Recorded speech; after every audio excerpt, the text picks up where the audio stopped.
Hello friends, welcome back to my channel. मैं स्मिता। आज के वीडियो में मैं आपके साथ शेयर कर बहुत ही सिंपल किचन टिप्स जो किचन में आपके काम को आसान बनाएंगी, साथ ही आपके समय और पैसे दोनों की बचत भी होने वाली। तो चलिए वीडियो स्टार्ट करते हैं।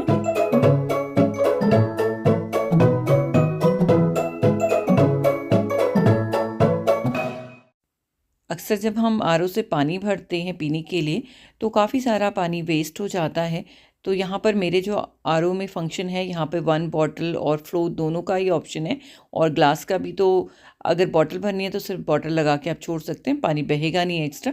बट यहाँ पर मैं रेगुलर बेसिस पे क्या करती हूँ कि पानी को बॉटल से या जग में भर कर रख लेती हूँ, और उसी टाइम पे जो वेस्ट वाटर होता है उसके लिए मैंने ये प्लास्टिक बॉटल्स रखी हुई हैं 2-3, इनमें इनको फिल कर देती हूँ। इस तरह से दिन में 2 या 3 बार मेरे यहाँ पानी की बॉटल भरी जाती है। जिस टाइम जो भी एक्स्ट्रा पानी इस तरह से आरओ से निकलता है उन्हीं में इस तरह की प्लास्टिक बॉटल में फिल कर देती हूँ। और इस पानी को आप पोछे में यूज़ कर सकते हैं या अपने प्लांट्स को देने के लिए यूज़ कर सकते हैं। तो इस तरह की जब बॉटल भरी रहती है तो बहुत ईजी हो जाता है मुझे प्लांट्स को पानी देना भी, और ये पानी भी हमारा वेस्ट नहीं होता है। तो इस तरह से ये सिंपल सी टिप है, इसको आप फॉलो कर सकते हैं। इससे आप घर पर जो पानी हमारा वेस्ट हो जाता है आरओ से निकलने वाला, वो भी यूज़ हो जाएगा। तो इस तरह से ट्राई कर सकते हैं।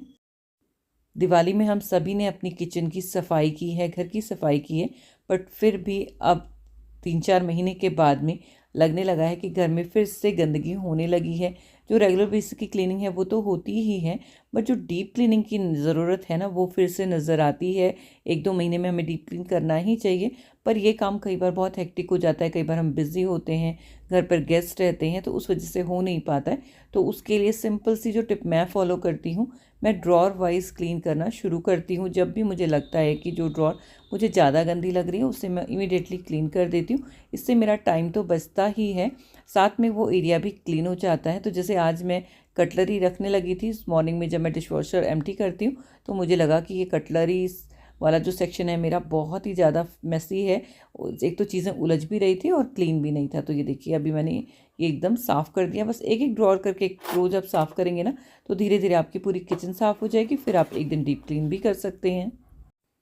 इसी तरह से ये डोर सीलर मैं यूज़ कर रही हूँ काफ़ी लंबे टाइम से, यानी कि इसको लगे हुए 1.5 साल तक हो गया है इसको लगे हुए। बीच में मैंने एक बार निकाला था तो ऐसे ही झाड़ कर फिर लगा दिया था, बट आज मुझे लगा कि इसे निकाल कर देख लेते हैं, इसमें कुछ गंदगी वगैरह तो नहीं है। पर जब मैंने इसे निकाला तो आप देख सकते हैं इसके अंदर बहुत सारे रोएँ और धूल वगैरह थी। और ये देखिए मैं आपको झाड़ के ही दिखा देती हूँ, इतनी सारी ये धूल थी।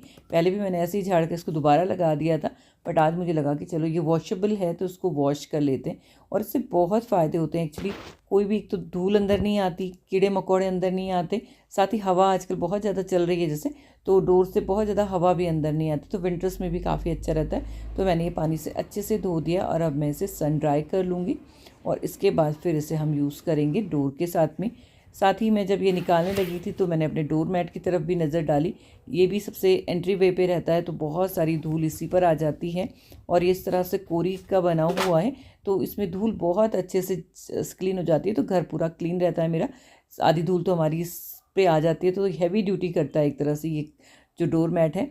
तो बस इसको मैं इस तरह से क्लीन कर रही हूँ। यहाँ पे मैंने थोड़ा सा सोप एंड वाटर डाला है, और ये जो ब्रश मैंने आपके साथ शेयर किया था एक बार पहले, वही ब्रश यूज़ करके मैं बस इसको इस तरह से स्क्रब कर दूँगी। यहाँ पर मुझे बिल्कुल भी कोई अलग से ब्रश लाने की ज़रूरत नहीं है, इसमें वाइपर भी है और ब्रश भी है, तो दोनों काम मेरे साथ के साथ हो जाएंगे। तो चलिए इसको क्लीन कर लेते हैं।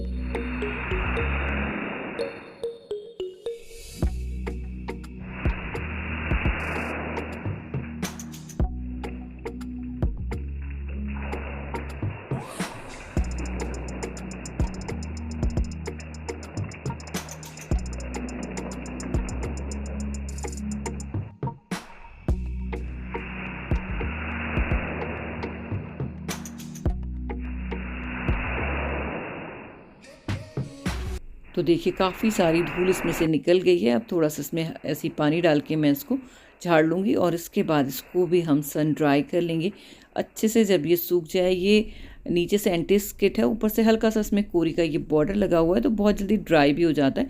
तो पहले मैंने बाथरूम में इसको ऐसे ही छोड़ दिया था, उसके बाद इसको बाहर धूप में डाल दिया था और 1-2 घंटे में ये बिल्कुल ड्राई हो जाता है, बहुत कम टाइम लेता है सूखने में। तो बस ये मैंने डोर मैट लगा दी है डोर, और इस तरह से ये क्लीन डोर मैट रेडी है दोबारा से घर में धूल को रोकने के लिए, बहुत ही ज़्यादा यूज़फुल रहती है। साथ ही ये डोर सीलर भी काफ़ी ज़्यादा यूज़फुल मुझे लगा, जब से मैंने ये लगाया है कोई भी धूल एक्स्ट्रा अंदर नहीं आती है, कीड़े मकोड़े तो बिल्कुल नहीं आते। तो बस ये वॉशेबल भी है, तो वॉश करके आप इसे लगा सकते हैं। मैंने तो इनफैक्ट इसे 6 महीने बाद इस बार वॉश किया होगा। तो बस इस तरह से, और हवा जो चलती है ना विंटर्स में वो भी नहीं आती। तो अगर आपके डोर इस तरह के जिनके नीचे गैप है तो आप इसे ट्राई कर सकते हैं। इसी तरह से किचन में हम गैस स्टोव को तो अक्सर साफ़ कर देते हैं, पर जो उसके स्टैंड होते हैं कई बार दूर गिर जाता है, ये दाल स्पिल हो जाती है, तो उसमें काफ़ी सारे इस तरह के स्टेन हो जाते हैं। जो ऊपर से तो हम ऐसे गीले कपड़े से साफ़ करते हैं, बट कुछ स्टेन इसमें परमानेंट से हो जाते हैं, उनको भी रेगुलर बेसिस पे आपको क्लीन करना चाहिए। नहीं तो 1 वीक में 1 बार या महीने में 1 बार आप इनको ज़रूर डीप क्लीन करें। तो इसके लिए मैंने यहाँ डिटर्जेंट पाउडर लिया है, बेकिंग सोडा लिया है और साथ ही टूथपेस्ट लिया है थोड़ा सा। इसमें पानी नहीं मिलाएंगे, जब टूथपेस्ट में थोड़ा सा ये बेकिंग सोडा और डिटर्जेंट लगा के इसको हम इस पर अप्लाई करेंगे। ये इन दाग को बहुत ही ईजिली लूज़ कर देता है। ऊपर से आपको लगेगा इस पर जंक लगा हुआ है, बट इसमें एक्चुअली जंक नहीं होता है। जो चीज़ें इसके ऊपर गिरती हैं वही इस तरह के दाग क्रिएट करती हैं और वो येलो येलो हो जाती हैं बर्न होने के बाद। तो यहाँ पे मुझे भी ऐसे लग रहा था कि ये इसके ऊपर जंक लगना शुरू हो गया है, या तो मैं इसको पेंट कर दूँ दोबारा से क्लीन करने के बाद। बट जब मैं इसको क्लीन करने लगी तो ऐसा कुछ भी इसके ऊपर जंक वगैरह नहीं था, ये सही था बिल्कुल। तो इस तरह से अगर साइड में आपको लगता है तो इस तरह के ब्रश से आप क्लीन कर सकते हैं। यहाँ पर जो ब्लैक पेंट है इनके ऊपर वो भी बिल्कुल सही था, जैसे कि मुझे लग रहा था कि शायद मुझे इन्हें पेंट करना पड़े, बट वैसा कुछ नहीं हुआ। और यहाँ पर मैं टब का यूज़ कर रही हूँ, तो ये इसलिए कि मुझे लगा था इनको थोड़ी देर इस सोल्यूशन में सोक करूँगी, वो भी मुझे नहीं करना पड़ा। जस्ट इमीडिएटली मैंने इनको वाइप कर लिया है और ये बहुत ही अच्छे से क्लीन हो गए, तो काफ़ी अच्छे रिजल्ट मुझे मिले। तो इस तरह से ये हल्की फुल्की जो किचन की क्लीनिंग होती हैं, जिन्हें कई बार हम भूल जाते हैं, उन्हें भी अपनी चेकलिस्ट में ज़रूर शामिल करें, ताकि जो डेली बेसिस की आपकी क्लीनिंग हो उनमें ये वाला पार्ट भी आप इंक्लूड कर दें, ताकि जब आप डीप क्लीनिंग करें अपनी किचन को तब आपको बहुत ज़्यादा बर्डन नहीं हो। ये देखिए बिल्कुल अच्छे से क्लीन हो गए हैं। इसके बाद इनको एक सूखे कपड़े पे निकाल लिया है मैंने और अच्छे से इनको ड्राई कर दूँगी।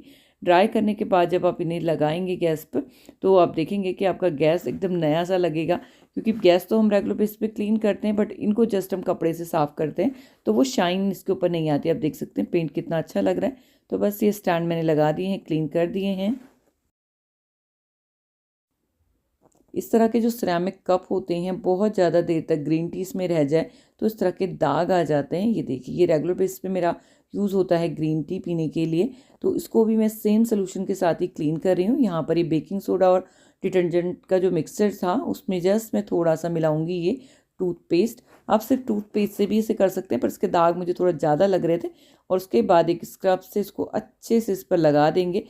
आप अगर उसको रखना चाहें थोड़ी देर तो इसी तरह से लगा कर छोड़ कर रख सकते हैं, तब भी ये साफ़ हो जाता है। बट ये स्क्रब करने से ही साफ़ हो गया था, आप देख ही सकते हैं। तो बस इसको भी अब हम थोड़ा सा स्क्रब करने के बाद रनिंग वाटर के साथ क्लीन कर देंगे और आप इसके विजिबल रिजल्ट देखेंगे। तो ये देखिए काफ़ी अच्छे से क्लीन हो गए हैं।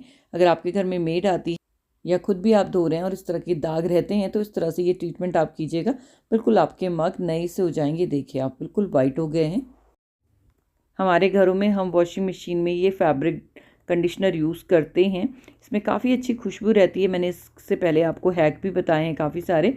तो यहाँ पर जब ये लास्ट में थोड़ा सा इसमें बचे तो इसमें आप इस तरह से पानी मिक्स कर दें और उसको डाइल्यूट कर लें, तो इसमें जो खुशबू है वो तो रहती ही है, साथ ही जो कंडीशनर है वो डस्ट पार्टिकल को कहीं पर भी जमने नहीं देता है। तो जो मेरा ये ऑल पर्पस क्लीनर बनाया हुआ था इसकी बॉटल में मैंने ये फिल कर दिया है डाइल्यूट करके।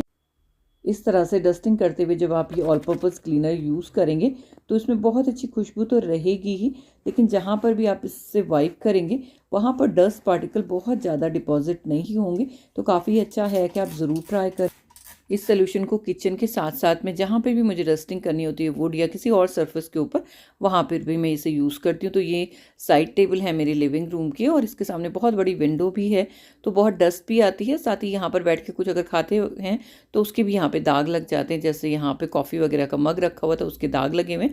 तो ये देखिए बहुत ही ईजिली इस सोल्यूशन से क्लीन हो जाता है। एक तो इसमें विनेगर है तो जो दाग हैं वो एकदम हट जाते हैं, और उसमें जो कंडीशनर हमने मिक्स किया है उसकी वजह से काफ़ी अच्छी खुशबू भी आती है, और उससे सरफेस पर कोई भी डस्ट वगैरह एक्स्ट्रा एक्यूमुलेट नहीं होती है।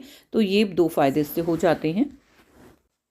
तो कैसी लगी आपको आज की ये टिप्स? उम्मीद करती हूँ ज़रूर पसंद आई होंगी। अगर पसंद आई हैं तो अपना फीडबैक ज़रूर शेयर करें, वीडियो को लाइक करें। नई हैं मेरे चैनल पर तो चैनल को सब्सक्राइब करना नहीं भूलें, ताकि आने वाली वीडियो का नोटिफिकेशन आपको सबसे पहले मिले। तो आज के लिए बस इतना ही। मैं मिलती हूँ आपसे किसी और नई इंटरेस्टिंग वीडियो के साथ। तब तक के लिए bye. Thank you. Thanks for watching. Have a nice day.